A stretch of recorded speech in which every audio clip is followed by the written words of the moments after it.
हरिनारायण गोविन्द जय नारायण गोविन्द। गुरुर्ब्रह्मा गुरुर्विष्णुः गुरुर्देवो महेश्वरः गुरुः साक्षात् परं ब्रह्म तस्मै श्रीगुरवे नमः। मालाङ्कुण्डीं च डमरुं शूलं शङ्खं सुदर्शनं दधानं भक्तवरदं दत्तात्रेयं नमाम्यहम्। अचतुर्वदनो ब्रह्मा द्विबाहुरपरो हरिः अफाललोचनः शम्भुर्भगवान् बादरायणः। श्रीवेङ्कटाचलाधीशं श्रियाध्यासितवक्षसं श्रितचेतनमन्दारं श्रीनिवासमहं भजे। श्रीवेङ्कटेशचरणौ शरणं प्रपद्ये। సకల లోకశరణ్యుడైన పరమాత్మ సమస్త జీవరాశులను కూడా సమానంగా ఆదరిస్తూ, సమానంగా రక్షిస్తూ, సమానంగా పోషిస్తూ ఉంటాడు. సమస్త జీవరాశుల్లోనూ మానవులకు ఒక ప్రత్యేకమైన స్థానం ఉంది. అదేమిటంటే వివేకం లేదా బుద్ధిశక్తి. మంచి చెడులను ఆలోచించుకొని ఆ రెండిటిలో ఏదో ఒకటిని ఎంచుకునే అవకాశం మానవులకు మాత్రమే ఉంది. మిగతా జీవరాశులకు అటువంటి అవకాశము లేదు. అందువలన ఈ మానవ జన్మ చాలా ప్రధానమైనది, ముఖ్యమైనది. అటు దేవతల వైపు కానీ ఇటు రాక్షసుల వైపు కానీ ఇరువైపులా తెరచి ఉన్నటువంటి దారులు. ఎటు వెళ్ళాలి అనేది నిశ్చయించుకోవాల్సినటువంటి బాధ్యత మనదే అవుతుంది. ఆ విధంగా మనల్ని ఆ పరమాత్మ సద్బుద్ధినిచ్చి అటు మంచి మార్గం వైపు నడిపించుగాక అని ప్రార్థిస్తూ ఈనాటి ప్రవచన కార్యక్రమాన్ని ప్రారంభించుకున్నాం. ఈనాడు చైత్రమాసం శుక్లపక్షం ద్వాదశి తిథి, ఏకాదశి కలిసి ఉన్నటువంటి ద్వాదశి. దీనిని హరివాసరం అని పిలుస్తారు. అంటే ప్రతి ఏకాదశికి కూడా ఒక్కొక్క విశేషత ఉంది. ఈ హరివాసరం మరింత విశేషమైనది. అంటే ఏకాదశి ద్వాదశి కలిసి ఉన్నటువంటి రోజు ఇది. అందువలన ఇది విశేషమైన ఫలదాయకమైనది. పద్మపురాణంలో ఈ ఏకాదశి తిథికి సంబంధించినటువంటి అనేక విషయాలను చెప్పారు. ఇది ఒక అద్భుతమైనటువంటి ఆలోచన, అద్భుతమైనటువంటి ఒక నిదర్శనం. అంటే ఈ మహత్తరమైనటువంటి ఏకాదశికి సంబంధించినటువంటి అనేక విషయాలను క్రోడీకరించి పద్మపురాణం మనకు అందజేసింది. 24 ఏకాదశులు వస్తాయి ఒక సంవత్సరంలో. అధిక మాసం వచ్చినటువంటి సంవత్సరంలో 26 ఏకాదశులు వస్తాయి. ప్రతి ఏకాదశికి తనదైనటువంటి ఒక పేరు, తనదైన ఒక ప్రత్యేకత ఉండడంతో పాటు ఆ ఏకాదశి కలిసి ఉన్నటువంటి వారము లేదా ఆ ఏకాదశి కలిసి ఉన్నటువంటి ఆ తిథి, ఆ ఏకాదశి ఉన్నటువంటి వ్యాప్తి, అంటే ఒక్కొక్కసారి తిథులు ఒక రోజు కన్నా ఎక్కువ ఉంటాయి, ఒక్కొక్కసారి ఒక రోజు కన్నా తక్కువ ఉంటాయి. గ్రహగతులను బట్టి ఇవన్నీ కూడా ఏర్పాటవుతూ ఉంటాయి. అందువలన ఈ మార్పుల వలన, అదేవిధంగా ఏకాదశి ఏర్పడేటువంటి నక్షత్రము, వారము, ఈ అనేక రకాలైనటువంటి ఈ సంబంధాల వలన వాటి యొక్క ప్రాధాన్యత మారుతుంది. ఆ విధంగా ఆ ఏకాదశి అనేది ఒక అత్యంత అధ్యయనం చేయగలిగి, అర్థం చేసుకొని, ఆచరించి ఉత్కృష్టమైనటువంటి ఉన్నతోన్నతమైనటువంటి ఫలితాన్ని పొందడానికి వీలైనటువంటి రోజు. ఈరోజు ప్రాతకాలంలో ఏకాదశి ఉంది. తర్వాత 10 గంటల తర్వాత ద్వాదశి ప్రవేశిస్తుంది. దీన్ని హరివాసరము అన్నాం. ఏకాదశి ప్రధానంగా ఉపవాసానికి నిర్దేశించబడినటువంటి రోజు అనేది మనందరికీ తెలుసు. ఉపవాసం చేస్తూ చేస్తూ ఏం చేయాలి అన్నారు. ఉపవాసము అనడానికి 2 అర్థాలు ఉన్నాయి. ఉపవాసము అనంటే ఆహారం తీసుకోకపోవడము అనేది ఒక అర్థమైతే, ఉప అంటే సమీపం, సమీపంలో నివసించుట అంటే పరమాత్మకు సమీపంగా నివసించుట. పరమాత్మ ఎక్కడున్నాడు? ఆ పరమాత్మ ఉన్నటువంటి చోటు ఏమిటి? మనము పరమాత్ముడికి దగ్గరగా ఉండడం అంటే ఏమిటి అని అంటే హృదయేశేర్జున తిష్టతి అని భగవద్గీతలో భగవంతుడు ఉపదేశించినట్టుగా ప్రతి మనిషికి కూడా పరమాత్మ అందరికీ సమాన దూరంలోనే ఉంటాడు. మనం గుర్తించకపోవడమే పొరపాటు, కానీ ఎవ్వరికీ కూడా భగవంతుడు దూరంలో ఉండడు. ప్రతి ఒక్కరికి కూడా భగవంతుడు అందరికీ కూడా అందుబాటులో ఉంటాడు అనేదాన్ని మనం మరవడానికి వీల్లేదు. కాబట్టి ఆ భగవంతుడి వైపు మన మనస్సును పెట్టాలి. అదే మనం భగవంతుడి దగ్గర ఉండడం అన్నమాట. కాబట్టి ఉపవాసము అనేటువంటి మాట అంటే ఆహారం తీసుకోకపోవడము అనే ఒక అర్థంలోనూ సార్థకమవ్వాలి. అదేవిధంగా ఆహారం తీసుకోకుండా ఉండి ఏం చేయాలి అంటే పరమాత్మ యందు మనస్సును ఉంచాలి. భగవద్గీతలో ఒక అద్భుతమైనటువంటి సూత్రాన్ని ఇచ్చారు. మన ఇంద్రియాలు ఏవైతే ఉన్నాయో కళ్ళు, ముక్కు మొదలైనవి పంచేంద్రియాలు, వాటిని భగవంతుడు బహిర్ముఖంగా పెట్టాడట. అంటే అవి బయటికి పరిగెత్తున్నటువంటి గుర్రాలు లాంటివి. అవి గుర్రాలు ఎప్పుడు వెనక్కి నడవవు, ముందుకే వెళతాయి తప్ప వెనక్కి రావడం అంటూ ఉండదు అన్నమాట. ఆ విధంగా మన ఇంద్రియాలు ఎప్పుడు కూడా బయటికి దూకడానికి సిద్ధమై ఉంటాయి. కానీ ఎప్పుడైతే ఆహారాన్ని నియంత్రించగలుగుతారో అప్పుడు ఆ మనస్సు నియంత్రణలోకి వస్తుంది. మనస్సు వలననే మిగతా ఇంద్రియాలన్నీ కూడా నియంత్రణలోకి వస్తాయి. కాబట్టి ఎవరైనా మనస్సును నియంత్రించుకోవాలి అనుకునేటువంటి ప్రయత్నం చేసేవారికి మొట్టమొదటి మెట్టు ఆహారాన్ని తగ్గించుకోవడం, అదేవిధంగా ఉపవాసాన్ని పాటించడం. ఆ విధంగా ఈ ఉపవాసానికి విశేషమైనటువంటి ప్రాధాన్యత ఉంది. ఆధునికటువంటి కాలంలో ఈ ఉపవాసం గురించి ఎవరైనా ఏమైనా అన్నారా అంటే మనకున్నటువంటి విజ్ఞానం ఎలాంటిదంటే రోజు రోజుకి మారుతూ ఉంటుంది. కొత్త కొత్త సంశోధనలు జరిగిన కొద్దీ కొత్త కొత్త విషయాలను బయట పెడుతూ ఉంటారు. మొదట మనం చేసేటువంటి ఆచార విచారాలను తప్పు అనడం నుండి ప్రారంభమవుతుంది. అది ఇదంతా మూఢనమ్మకము, మేమే విజ్ఞానవంతులము జ్ఞానవంతులము అన్న దగ్గర నుండి వారి విజ్ఞానం ప్రారంభమవుతుంది. ఆ విధంగా ఒక 4 సంవత్సరాల క్రితం జపాన్లో ఒక విజ్ఞానికి నోబెల్ పురస్కారాన్ని ఇచ్చారు. మనందరికీ తెలుసు కదా, నోబెల్ పురస్కారం అంటే అత్యుత్కృష్టమైనటువంటి ఒక పురస్కారం. ఆ పురస్కారం వచ్చినప్పుడు మన దేశంలో అంతటా ఒక పెద్ద వార్త ప్రచారంలోకి వచ్చింది. ఏకాదశి గురించి అక్కడ పరిశోధనలు జరిగాయి. ఏకాదశి ఉపవాసం గురించి పరిశోధన చేసినటువంటి విజ్ఞానికి నోబెల్ పురస్కారం ఇచ్చారు అనేది అక్కడ వార్త. నిజానికి ఆయన ఏమీ ఏకాదశి గురించో ఉపవాసం గురించో చెప్పలేదు. ఆయన చేసినటువంటి పరిశోధన ఏమిటంటే ఉపవాసం ఉంటే అంటే ఆహారం పూర్తిగా తీసుకోకుండా నిర్జల ఉపవాసం అంటే ఇవన్నీ మన పరిభాషలు. అంటే మంచినీళ్లను కూడా తాగకుండా పూర్తిగా ఉపవాసం ఉంటే ఫాస్టింగ్ అంటారు కదా, అంటే పూర్తిగా ఏ ఆహారము తీసుకోకూడదు, నీళ్లు కూడా తాగకూడదు. అలా ఒక 24 గంటలు గడపగలిగితే జరిగేటువంటి పరిణామం ఏమిటి అనేదాన్ని ఆయన పరిశోధించాడు. ఆ పరిశోధనలో ఆయన తేల్చిన విషయం ఏమిటంటే ఆ సందర్భంలో ఆహారం ఏది మన శరీరంలో ప్రవేశించదు కనుక ఆ జీవకణాలు ఏవైతే ఉన్నాయో వాటికి ఆహారం అవసరం ఉంటుంది, ఆహారం అందదు. ఆ సందర్భంలో ఆ జీవకణాలు అనవసరంగా పడి ఉన్న లేదా మనకు హానిని కలిగించే లేదా ఆల్రెడీ చనిపోయినటువంటి జీవకణాలన్నిటిని కూడా తినడం ప్రారంభిస్తాయట. ఆ విధంగా చేయడం వలన రక్తంలో ఉన్నటువంటి ఆ అనవసరమైనటువంటి వ్యర్థ పదార్థాలన్నీ కూడా పూర్తిగా శుద్ధమైపోతాయి. దానివలన దీర్ఘకాలికమైనటువంటి క్యాన్సరు మొదలైనటువంటి రోగాలు రావు అని తేల్చాడు. ఇవన్నీ కూడా ఊరికే రాయడం కాదు, ఆయన ఎన్నేళ్లుగా చాలామంది మీద పరిశోధన చేసిన తర్వాత ఆయనకు అర్థమైనటువంటి విషయం.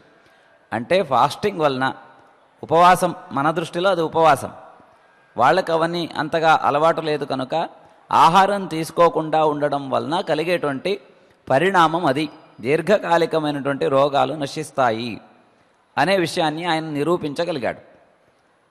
ఆ విధంగా పరిశోధన చేస్తూ చేస్తూ మరి ఆ ఉపవాసం అనేది ఎన్ని రోజులకు ఒకసారి చేయాలి, ఎన్ని రోజులు చేయాలి, ఒకసారి మొదలు పెడితే ఎన్ని రోజులు చేయాలి, ఇలా రకరకాల విషయాలను ఆయన పరిశోధిస్తూ చెప్పింది ఏంటంటే 15 రోజులకి ఒక్కసారి పూర్తిగా నిర్జల ఉపవాసం చేయాలి.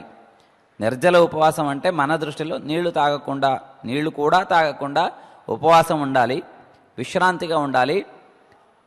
ఆ 15 రోజులకు ఒక్కసారి ఆ ప్రక్రియను చేసినట్లయితే మన శరీరం 15 రోజులకు ఒకసారి పూర్తిగా పరిశుద్ధిని పొందుతుంది అనేది ఆయన చెప్పినటువంటి మాటలు మన ఏకాదశికి అంటే ఏకాదశి నియమాలకు దగ్గరగా ఉన్నాయి. కాబట్టి మన వాళ్ళు అన్నారు ఏకాదశి గురించి ఆయన చెప్పాడు అని.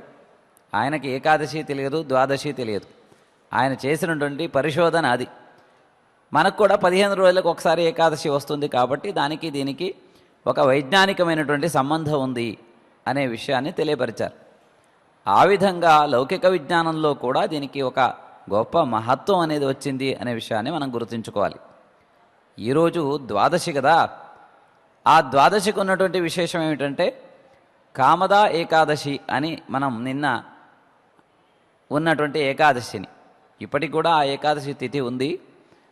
అంటే సమస్త కోరికలను తీర్చగలిగినటువంటి స్థాయి కలిగినటువంటి ఏకాదశి అనేది దానికి అర్థం.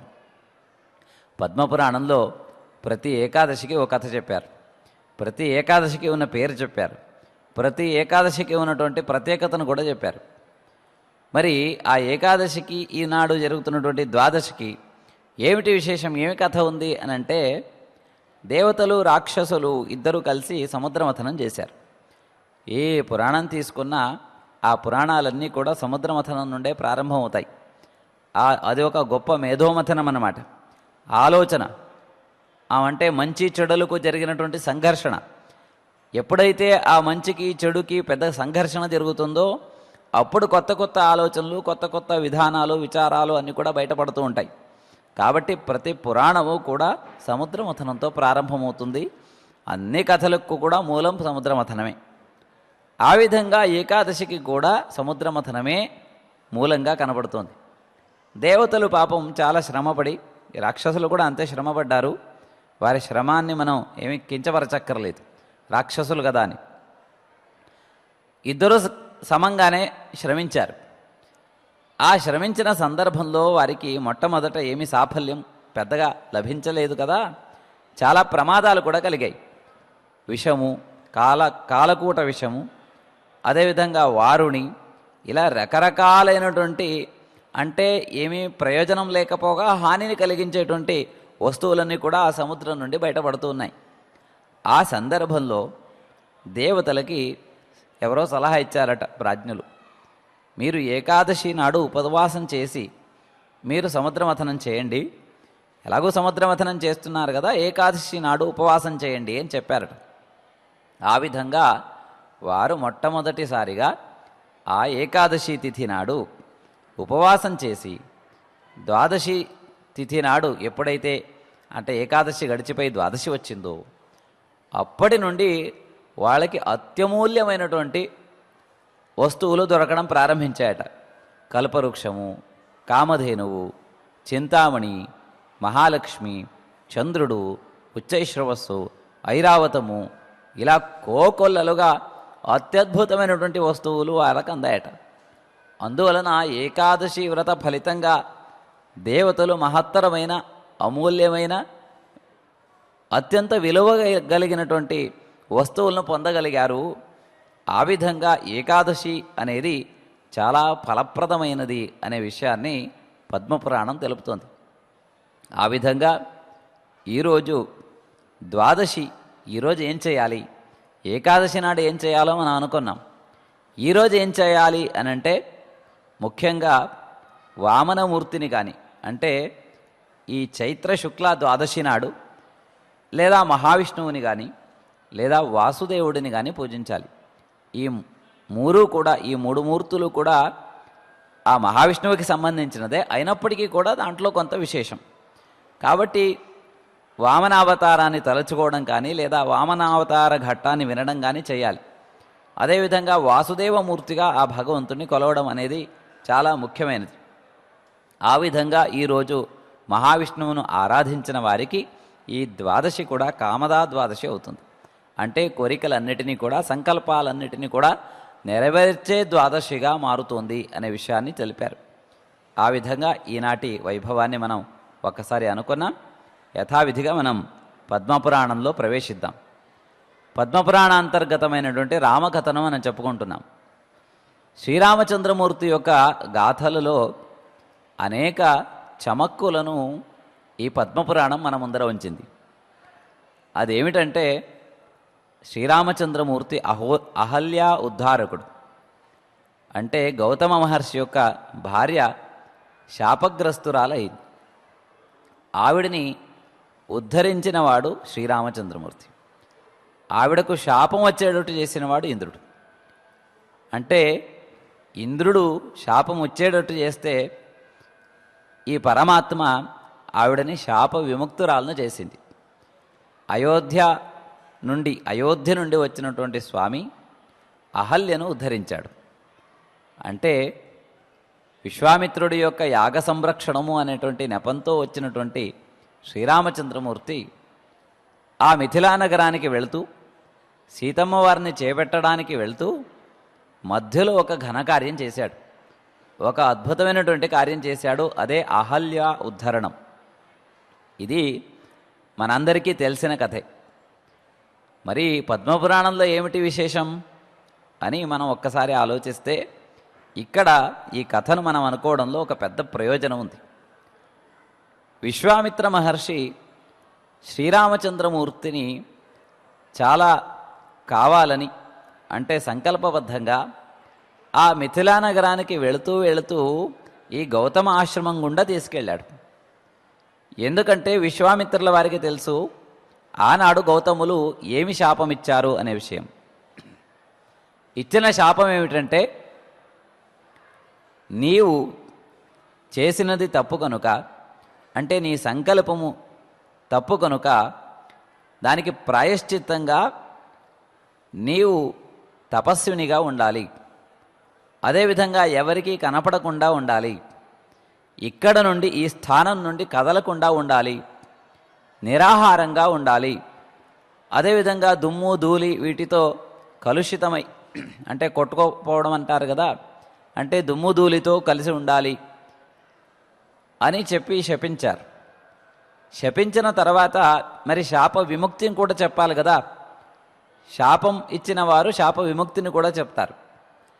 ఎప్పుడైతే శ్రీరామచంద్రుడు వస్తాడో, ఆయన పాదము నిన్ను తాకుతుందో, ఆ శ్రీరామచంద్రమూర్తి యొక్క పాదస్పర్శముతో నీకు శాప విముక్తి కలుగుతుంది. అప్పుడు నీవు పూర్తిగా పరిశుద్ధురాలు అవుతావు అనే విషయాన్ని గౌతమ మహర్షి ఆ శాపంతో పాటు ఈ విషయాన్ని కూడా చెప్పారు.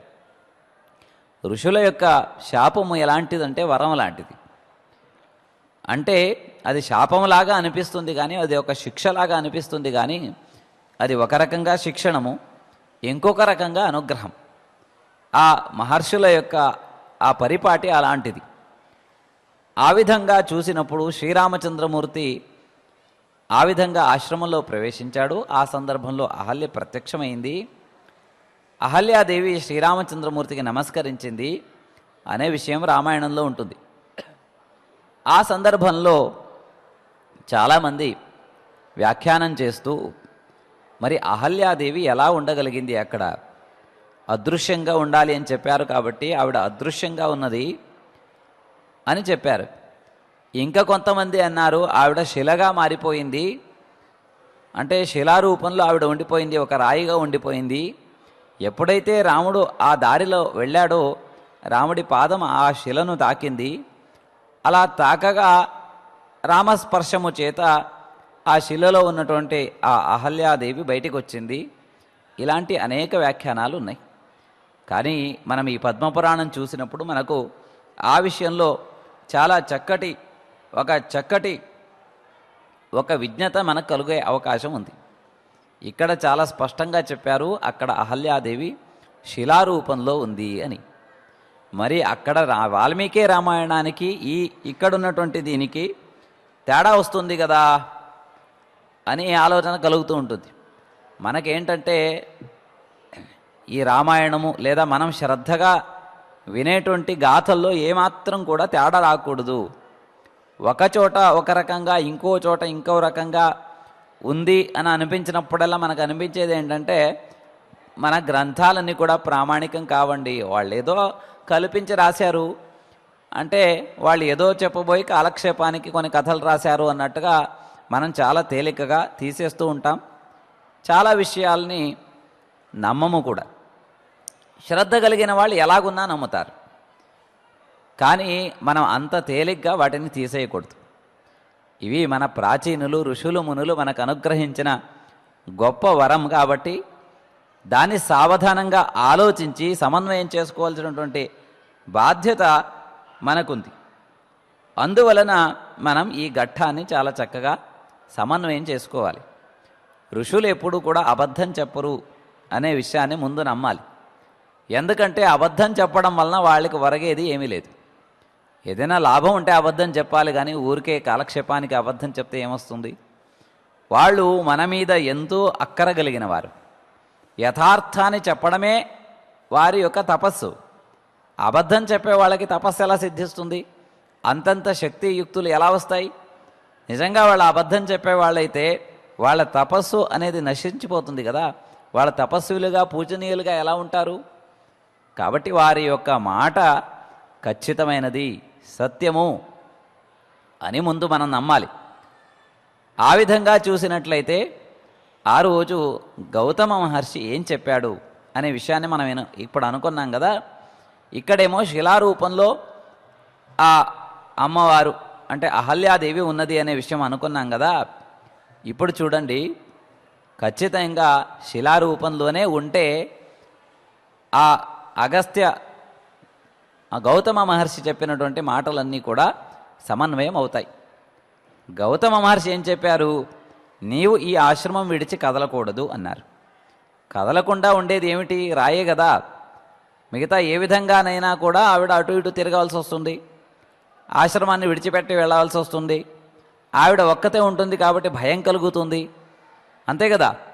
ఆ భయం కలిగినప్పుడు ఆవిడ అక్కడ నుండి పారిపోవలసి రావచ్చు. ఒక ఆడది అడవిలో, చిట్టడవిలో ఏ మహర్షి చెప్తే మాత్రం భయపడకుండా ఉంటుంది రాత్రింపగళ్ళు? అదేవిధంగా నిరాహారంగా ఉండాలి, ఆహారం లేకుండా ఎలా బతకగలదు అసలు? అదేవిధంగా ఆవిడ తపస్వినిగా ఉండాలి, అంటే నిరాహారముతో తపస్వినిగా ఉండాలి, అంటే ఒకే ఒక ధ్యాస కలిగి ఉండాలి. ఇవన్నీ ఒక శిలగా ఉన్నప్పుడు మాత్రమే సాధ్యం. అదేవిధంగా దుమ్ము ధూళితో కొట్టుకోబడి ఉంటావు అని చెప్పారు కదా. నేల మీద పడినటువంటి రాయికే కదా ఆ దుమ్ము ధూళి అన్నీ అంటుకుంటాయి. కాబట్టి మనం ఈ పద్మపురాణంలో ఉన్నటువంటి ఘట్టాన్ని చూసినప్పుడు అహల్యాదేవి ఖచ్చితంగా శిలారూపంలోనే ఉంటుంది అనేది మనం గుర్తుపెట్టుకోవాలి. రెండోది ఇంకొక మాట చెప్పారు కదా, రాముడి యొక్క పాదము ఎప్పుడైతే తగులుతుందో, పాదస్పర్శం ఎప్పుడైతే కలుగుతుందో అప్పుడే నీకు శాప విముక్తి అని చెప్పారు. ఆవిడ అదృశ్య రూపంగా ఉన్నట్లయితే రాముడి పాదం ఎక్కడ తగులుతుంది? పాదం అనేది కింద కదా ఉంటుంది. నడుస్తూ ఉంటే మనకు రాయి తగులుతుంది, కానీ ఆయన ఆకాశంలో ఉన్న దానికి కాలు తగులుతుందా? ఆయన ఏమైనా ఆ త్రివిక్రమావతారం ఎత్తుతాడా? అప్పుడు లేదు కదా. రాముడు అలా నడిచి నడిచి వస్తూ ఉంటే ఆ రాయి రాముడి యొక్క పాదానికి తగిలింది. లేదు విశ్వామిత్రుల వారు, ఇదిగో ఈ రాయి రామ, ఈ రాయిలో అహల్య ఉంది, ఈ రాయిని తన్ను అంటే తంతాడా? మహాతపస్విని అయినటువంటి ఆ అహల్యాదేవి మీద రాముడికి ఎంత భక్తి శ్రద్ధలుంటాయి. కాబట్టి ఆవిడ ఇక్కడ ఈ రాయి రూపంలో ఉంది, నీవు తన్నితే, అంటే మనం స్పర్శము అనే మాట అనుకుంటున్నాము, మామూలు వాడుక భాషలో తనడమే కదా. నువ్వు నీ కాలితో తన్నితే ఆవిడకి శాప విముక్తి కలుగుతుంది అంటే రాముడు అలా సిద్ధపడతాడా? అది సాధ్యమవుతుందా? రాముడు అలాంటి పనులు చేయగలడా అంటే ఖచ్చితంగా చేయలేడు. అది ఏ రాయిలో అమ్మవారు ఉన్నారు లేదా అహల్యాదేవి ఉన్నది అనే విషయము విశ్వామిత్రుల వారికి తెలుసు. అలాగని ఆ రాముడి యొక్క పాదస్పర్శము లేదా దాని మీద రాముడు కాలు మోపడము అనేది రాముడు ఆ మాట చెప్తే ఎన్నటికీ చేయలేడు. సహజంగా విశ్వామిత్రుల వారు ఏం చేశారంటే ఆ రాయి మీదుగా రాముడిని తీసుకుని వెళ్ళారు. ఆ విధంగా తీసుకుని వెళ్ళగా రాముడి యొక్క పాదస్పర్శం కలిగి అహల్య అమ్మవారు శాప విముక్తురాలై శ్రీరామచంద్రమూర్తికి నమస్కరించిందిని, తర్వాత ఆవిడ యొక్క గొప్పతనాన్ని తెలుసుకొని శ్రీరామచంద్రుడే మళ్ళీ ఆవిడకి నమస్కారం చేసినట్టుగా మనకది రామాయణంలో కూడా ఉంది. ఆ విధంగా మనం రెండిటినీ సమన్వయం చేసుకోవాలి తప్ప అక్కడ ఒకలా కథ ఉంది, ఇక్కడ ఒకలాగా కథ ఉంది కాబట్టి ఇవి రెండూ కూడా అంటే ఒకే సత్యం రెండు రకాలుగా ఉండడానికి వీల్లేదు కాబట్టి రెండూ అబద్ధమే అని మనం తీర్మానం చేసేయకూడదు. ఆ విధంగా కేవలం రామాయణం వలన మనకు రామకథ అన్వయం అవ్వదు. ఇతర పురాణాల్లో ఉన్నటువంటి రామకథలను కూడా అనుసరించడం లేదా వాటిని పాటించడం అనేది ఉపయోగకరంగా ఉంటుంది అని చెప్పడమే దీంట్లో తాత్పర్యం. సరే, విశ్వామిత్రుల వారు యాగ సంరక్షణ కోసము శ్రీరామచంద్రమూర్తిని తీసుకురావడానికి అయోధ్యకు వెళ్ళారు అనే విషయాన్ని మనం నిన్న అనుకున్నాం. నిజమే, విశ్వామిత్ర మహర్షి అయోధ్యకు వెళ్ళారు. రాముడు అక్కడ పుట్టాడు. ఆ రాముడు నీకు యాగ సంరక్షణ చేయిస్తాడు అని ఆయనకి ఎవరన్నారు? అసలు అడవిలో ఉండేటువంటి విశ్వామిత్రుడికి అక్కడెక్కడో ఉన్నటువంటి అయోధ్యలో జరిగిన విషయాలు ఆయనకి ఎలా తెలుస్తాయి? రాముడినే ఎందుకు తీసుకురావడానికి వెళ్ళాడు? సహజంగా ఒక మాట ఉంటుంది, ఇప్పుడు ఏ రాజ్యంలో అయితే ఋషులు ఉంటారో వాళ్ళు ఆ రాజుకు సంబంధించిన వారు, ఆ రాజ్యంలో ఉంటారు కనుక వీరి బాధ్యత రాజుగారిదై ఉంటుంది. వీళ్ళకి ఇబ్బంది కలిగినప్పుడు వీళ్ళ యొక్క ఇబ్బందిని పోగొట్టేటువంటి బాధ్యత రాజుదై ఉంటుంది. మరి దశరథుడు కదా రాజు, వీళ్ళకు బాధలు ఎన్నేళ్లుగానో ఉన్నాయి. ఉన్నప్పుడు ఏదో ఒక రోజు వెళ్ళి దశరథుడికి ఈ విషయం తెలియపరచాలి కదా. దశరథ, నువ్వు ఇలా రాక్షసులు మమ్మల్ని ఇబ్బంది పెడుతున్నారని చెప్పాలి కదా. ఇన్ని రోజులు వాళ్ళెవరూ కూడా అయోధ్యకు వెళ్ళినట్టు లేదు. అలాగని రామచంద్రమూర్తి పుట్టాడు అనేటువంటి వార్త అక్కడి నుండి తెచ్చి ఇక్కడికి చెప్పేవాళ్ళు ఎవరూ లేరు. అయినప్పటికీ కూడా విశ్వామిత్ర మహర్షికి తెలిసింది. ఎలా తెలిసింది అనే విషయమే రామాయణంలో ఉన్నటువంటి రహస్యం. ఈ రామాయణాన్ని మొత్తాన్ని మనం చూసినప్పుడు, అటు రామాయణము ఇటు ఈ పురాణాంతర్గతమైన రామకథలన్నీ చూసినప్పుడు ఇదంతా కూడా ఒక అద్భుతమైనటువంటి ఒక ఆలోచన ప్రకారం జరిగింది. ప్రీ ప్లానడ్ అంటారు కదా. ఎందుకు? వాళ్ళ లక్ష్యము రావణ సంహారం. ఆ రావణ సంహారానికి కావలసినటువంటి ఎవరెవరు ఎక్కడెక్కడ ఎప్పుడెప్పుడు ఏ విధంగా వ్యవహరించాలి అనే ప్రతి విషయము కూడా చాలా చక్కగా ప్లాన్ చేయబడి ఉంది. అందుకని విశ్వామిత్రుడి యొక్క పాత్ర ఎంతవరకు అనంటే సీతాకళ్యాణం చేయించే వరకు. సీతాకళ్యాణం చేయించాలంటే రాముడు రావాలి. సీతను వివాహం కోసం రాముడిని తీసుకెళ్తాను అని అంటే బాగోదు. అది రాముడు కూడా రాడు. అక్కడో పిల్ల ఉందయ్యా, పిల్లని చూడ్డానికి వెళ్దామంటే రాముడు వచ్చే రకం కాదు. అందుకని ఎప్పుడైతే రాముడికి 16 ఏళ్ళు నిండుతాయో లేదా 16 ఏట పడతాడో అప్పటి వరకు వేచి ఉండి, ఎప్పుడైతే అక్కడ సీతమ్మ వారి యొక్క స్వయంవరం అంటే ప్రకటించబడుతుందో ఆ సందర్భం కోసం వేచి ఉన్నాడు ఆయన. ఆ సందర్భంగా ఆ యజ్ఞ సంరక్షణము అనే పేరుతో, అంటే ఎప్పుడైతే సీతా అమ్మవారి స్వయంవరానికి సిద్ధపడుతుందో అప్పుడే యజ్ఞం తలబెడతాడు ఆయన. అంతేగాని రాముడిని తీసుకురావాలి, యజ్ఞం తలబెట్టాను కాబట్టి రాముడిని తీసుకురావాలి అన్నట్టుగా రామాయణంలో మనకు అర్థమవుతుంది, కానీ అది వాస్తవం కాదు. కాబట్టి రాముడిని తీసుకురావాలి కాబట్టి యజ్ఞం తలబెట్టాడు, అదొక నిమిత్తం. విశ్వామిత్రుల వారి యొక్క అప్పచెప్పినటువంటి పని ఏమిటంటే ఈ రావణ సంహారము అనేటువంటి నాటకంలో రాముడిని అయోధ్య నుండి తీసుకురావడం, యజ్ఞ సంరక్షణ అప్పుడు మారీచ సుబాహువులు ఇద్దరినీ కూడా శిక్షించడం, అహల్య ఉద్ధారణ చేయించడం, సీతా కళ్యాణం చేయించడం, అంతవరకు కూడా ఆ విశ్వామిత్రుల యొక్క పాత్ర.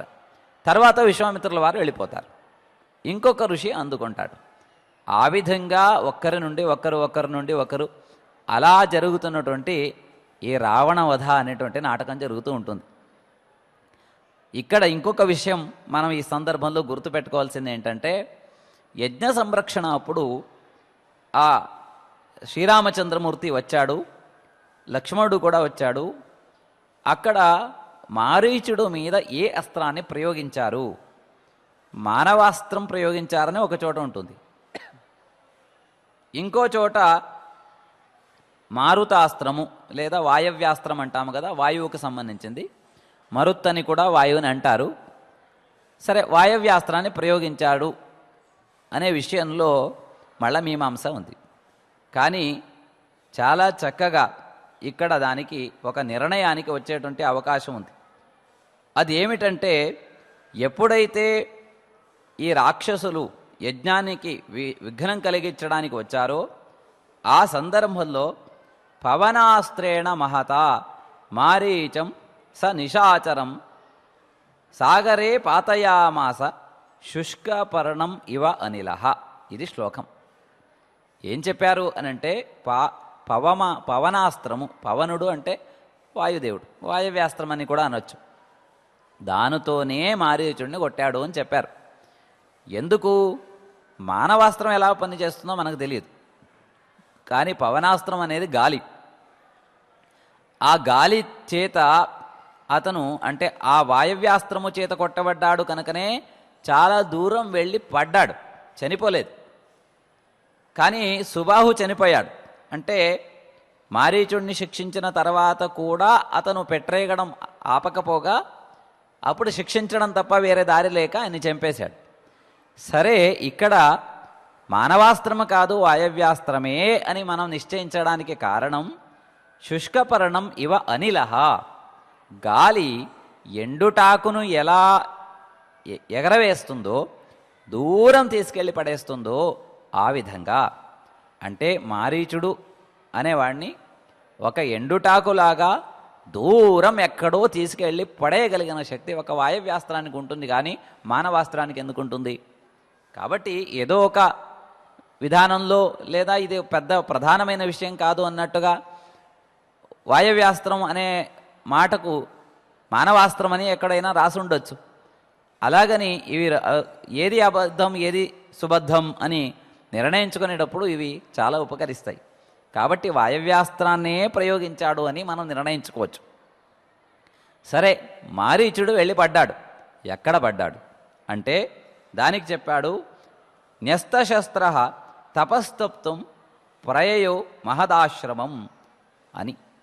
మారీచుడు ఆ వాయవ్యాస్త్రంతో కొట్టబడినవాడై చాలా దూరం విసిరేయబడి పడినవాడు మరణించలేదు. అక్కడ నుండి న్యస్తశస్త్ర, అతను శస్త్రాలను పట్టడం మానేసి తపస్సు చేయడం ప్రారంభించాడు అని అన్నారు. ఈ తపస్సు ఎక్కడ చేశాడు అనేది ఒక ఆలోచన. మనం రామాయణం చూస్తే మనకు ఆయన ఏ ప్లేసులో ఏ స్థానంలో తపస్సు చేశాడు అనేది తెలియదు. అలాగని ఇక్కడ కూడా తెలియదు. కానీ వేరే చోట ఆ విషయంలో స్పష్టత ఉంది. మనం అనుకుంటాం ఏదో ఆయన వెళ్ళి పడ్డాడు. ఎక్కడ పడ్డాడు అంటే శ్రీలంకలో పడ్డాడు, రావణాసురుడి యొక్క రాజ్యంలో పడ్డాడు. అక్కడెక్కడో సముద్ర తీరంలోనో అడవిలోనో కూర్చొని తపస్సు చేయడం మొదలెట్టాడు. అక్కడికి రావణాసురుడు వచ్చి అతన్ని సీతాపహరణానికి పురికొల్పాడు అని మనం అనుకుంటూ ఉంటాం. రామాయణం చదువుతూ ఉంటే అలాంటి ఆలోచనలే వస్తాయి. కానీ ఇంకొక చోట ఇంకొక పురాణంలో ఆ విషయంలో ఒక స్పష్టతనిచ్చాడు. ఆయన వెళ్ళి పడింది శ్రీలంకలో కాదు, మన దేశంలోనే పడ్డాడు. ఎక్కడ పడ్డాడు అంటే గోకర్ణ క్షేత్రంలో పడ్డాడట. గోకర్ణం ఎక్కడుంది అంటే కర్ణాటక రాష్ట్రంలో సముద్ర తీరంలో ఉంది. గోకర్ణము అనేటువంటి క్షేత్రం ఉంది. మనకు గోకర్ణం అపరిచితమైన క్షేత్రం ఏమీ కాదు.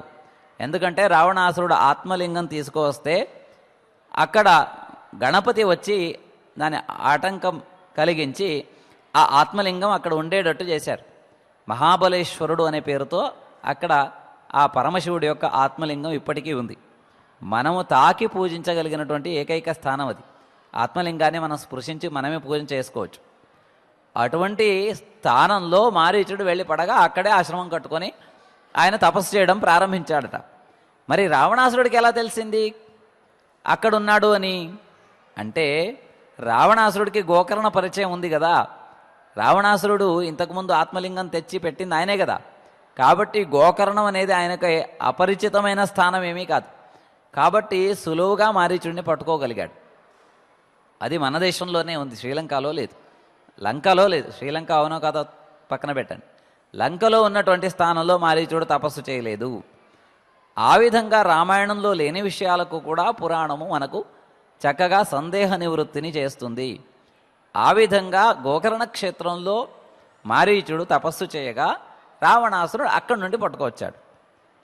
ఆ విధంగా మనం సమన్వయం చేసుకోవడానికి వీలుంది. ఆ విధంగా శ్రీరామచంద్రమూర్తి మిథిలా నగరానికి వెళ్ళాడట.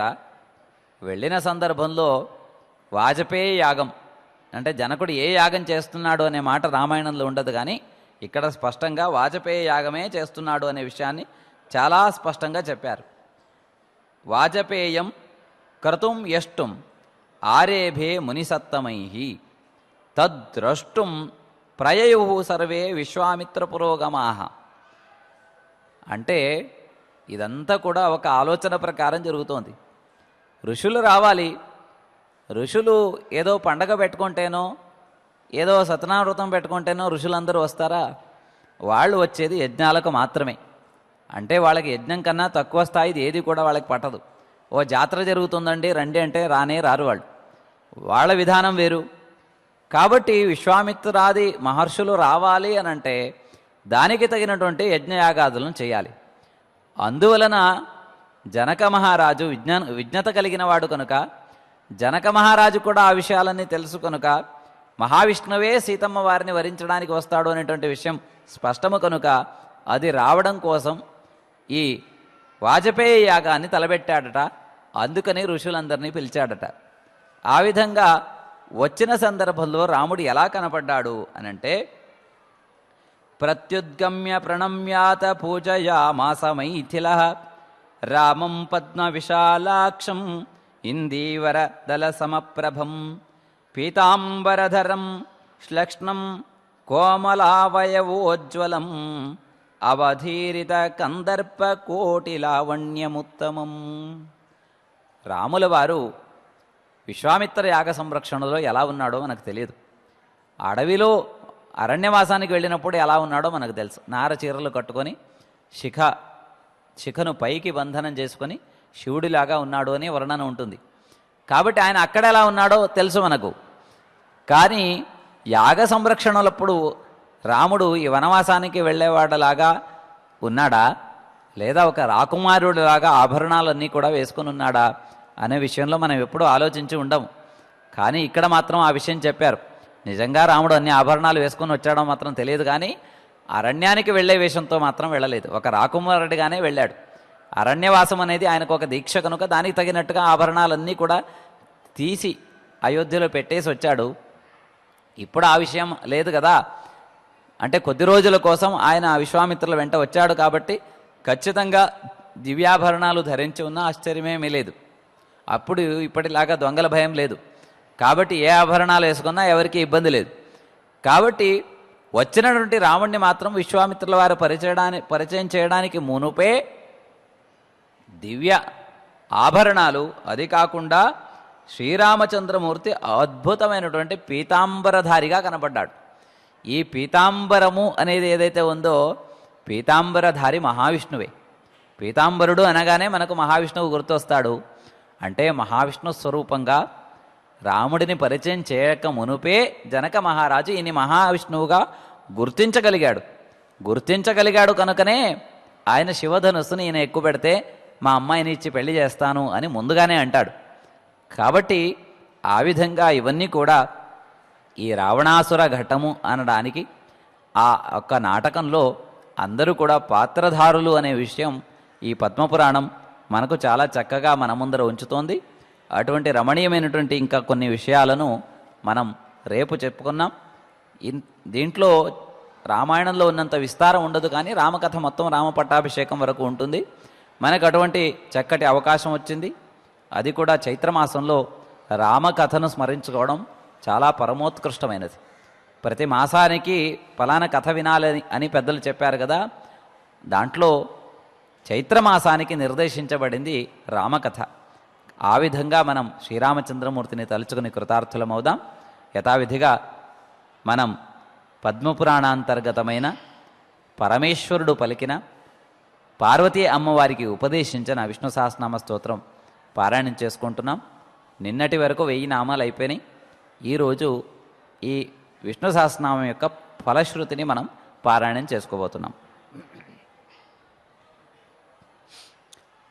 अथ अथ श्रीपद्मपुराणान्तर्गते श्रीपद्मपुराणान्तर्गते उत्तरखण्डे उत्तरखण्डे ईश्वरप्रोक्तम् ईश्वरप्रोक्तम् श्रीविष्णुसहस्रनामस्तोत्रम् श्रीविष्णुसहस्रनामस्तोत्रम् महादेव उवाच महादेव उवाच विष्णुर्लोकैकसोपानम् विष्णुर्लोकैकसोपानम् सर्वदुःखविनाशनम् सर्वदुःखविनाशनम् समस्तदुःखदम् सद्यः समस्तदुःखदम् सद्यः परम् निर्वाणदायकम् परम् निर्वाणदायकम् कामक्रोधाधिनिःशेष कामक्रोधादिनिःशेष मनोमलविशोधनम् मनोमलविशोधनम् शान्तिदम् पावनम् नृणाम् शान्तिदम् पावनम् नृणाम् महापातकिनामपि महापातकिनामपि सर्वेषाम् प्राणिनामाशु सर्वेषाम् प्राणिनामाशु सर्वाभीष्टफलप्रदम् सर्वाभीष्टफलप्रदम् समस्तविघ्नशमनम् समस्तविघ्नशमनम् सर्वारिष्टविनाशनम् सर्वारिष्टविनाशनम् घोरदुःखप्रशमनम् घोरदुःखप्रशमनम् तीव्रदारिद्र्यनाशनम् तीव्रदारिद्र्यनाशनम् ऋणत्रयापहम् गुह्यम् ऋणत्रयापहम् गुह्यम् धनधान्ययशस्करम् धनधान्ययशस्करम् सर्वैश्वर्यप्रदम् सर्वैश्वर्यप्रदम् सर्व सिद्धिदम् सर्वधर्मदम् सिद्धिदम् सर्वधर्मदम् तीर्थयज्ञतपोदान तीर्थयज्ञतपोदान व्रतकोटिफलप्रदम् व्रतकोटिफलप्रदम् जगज्जाड्यप्रशमनम् जगज्जाड्यप्रशमनम् सर्वविद्याप्रवर्तकम् सर्वविद्याप्रवर्तकम् राज्यदम् भ्रष्टराज्यानाम् राज्यदम् भ्रष्टराज्यानाम् रोगिणाम् सर्वरोगहृत् रोगिणाम् सर्वरोगहृत् वन्ध्यानाम् सुतदम् चाशु वन्ध्यानाम् सुतदम् चाशु क्षीणानाम् जीवितप्रदम् क्षीणानाम् जीवितप्रदम् भूतग्रहविषध्वंसि भूतग्रहविषध्वंसि ग्रहपीडाविनाशनम् ग्रहपीडाविनाशनम् माङ्गल्यम् पुण्यमायुष्यम् माङ्गल्यम् पुण्यमायुष्यम् श्रवणात् पठनात् जपात् श्रवणात् पठनात् जपात् सकृदस्याखिला वेदाः सकृदस्याखिला वेदा साङ्गामन्त्राश्च कोटिशः साङ्गामन्त्राश्च कोटिशः पुराणशास्त्रस्मृतयः पुराणशास्त्रस्मृतयः श्रुताः स्युः पठितास्तथा श्रुताः स्युः पठितास्तदा जप्त्वा स्त्वैकाक्षरम् श्लोकम् जप्त्वा स्त्वैकाक्षरम् श्लोकम् पादम् वा पठति प्रिये पादम् वा पठति प्रिये नित्यम् सिद्ध्यति सर्वेष्टम् नित्यम् सिद्ध्यति सर्वेष्टम् अचिरात् किमुताखिलम् अचिरात् किमुदाखिलम् नानेन सदृशम् सद्यः नानेन सदृशम् सद्यः प्रत्ययम् सर्वकर्मसु प्रत्ययम् सर्वकर्मसु इदम् भद्रे त्वया गोप्यम् इदम् भद्रे त्वया गोप्यम् पाठ्यम् स्वार्थैकसिद्धये पाठ्यम् स्वार्थैकसिद्धये नावैष्णवाय दातव्यम् नावैष्णवाय दातव्यम् विकल्पापहतात्मने विकल्पापहतात्मने भक्तिश्रद्धाविहीनाय भक्तिश्रद्धाविहीनाय विष्णुसामान्यदर्शिने विष्णुसामान्यदर्शिने देयम् पुत्राय शिष्याय देयम् पुत्राय शिष्याय सुहृदेहितकाम्यया सुहृदेहितकाम्यया मत्प्रसादादतो नेदम् मत्प्रसादादतो नेदम् ग्रहीष्यन्त्यल्पमेधसः ग्रहीष्यन्त्यल्पमेधसः कलौ सद्यः फलम् कलौ सद्यः फलम् कल्पग्रामम् नेष्यति नारदः कल्पग्रामम् नेष्यति नारदः लोकानाम् भाग्यहीनानाम् लोकानाम् भाग्यहीनानाम् येन दुःखम् विनश्यति येन दुःखम् विनश्यति द्वित्रेषु वैष्णवेष्वेतद् द्वित्रेषु वैष्णवेष्वेतत् आर्यावर्ते भविष्यति आर्यावर्ते भविष्यति नास्ति विष्णोः పరం ధామ నాస్తి విష్ణోః పరం ధామ నాస్తి విష్ణోః పరం తపః నాస్తి విష్ణోః పరం తపః నాస్తి విష్ణోః పరో ధర్మః నాస్తి విష్ణోః పరో ధర్మః నాస్తి మంత్రో హ్యవైష్ణవః నాస్తి మంత్రో హ్యవైష్ణవః ఇతి శ్రీపద్మపురాణాంతర్గతే శ్రీపద్మపురాణాంతర్గతే ఉత్తరఖండే ఉత్తరఖండే ఈశ్వర ప్రోక్తే ఈశ్వర ప్రోక్తే శ్రీ విష్ణు సహస్రనామ స్తోత్రే శ్రీ విష్ణు సహస్రనామ స్తోత్రే పంచదశ శ్లోకాః పంచదశ శ్లోకాః. ఈ సహస్రనామం అనేది అత్యంత గోప్యమైనది. ఎవరైతే విశ్వసిస్తారో వాళ్లకు మాత్రమే ఈ మంత్రాన్ని ఇవ్వాలి. ఎవరికి ఈ మంత్రం ఫలిస్తుందా లేదా అనే సందేహం ఉంటుందో వారు ఈ స్తోత్రాన్ని పఠించడానికి యోగ్యులు కాదు. సర్వ విధాలైనటువంటి గ్రహపీడలు కానీ లేదా ధనధాన్య మొదలైనటువంటి ఇబ్బందులు కానీ అన్ని విధాలైనటువంటి ఇబ్బందులకు కూడా ఈ స్తోత్రము మహౌషధం.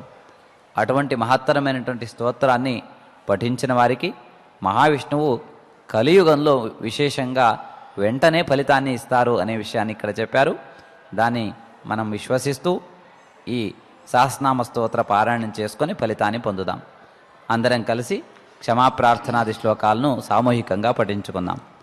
అథ క్షమాప్రార్థనా యదక్షర పదభ్రష్టం మాత్రాహీనం చ యద్భవేత్ తత్సర్వం క్షమ్యతాం దేవ నారాయణ నమోస్తుతే. అథ భగవత్ సమర్పణం కాయేన వాచా మనసేంద్రియైర్వా బుద్ధ్యాత్మనా వా ప్రకృతే స్వభావాత్ కరోమి యజ్జత్ సకలం పరస్మై నారాయణాయేతి సమర్పయామి. అథ మంగళం శ్రేయఃకాంతాయ కళ్యాణ నిధయే నిధయేర్థినాం శ్రీవేంకట నివాసాయ శ్రీనివాసాయ మంగళం.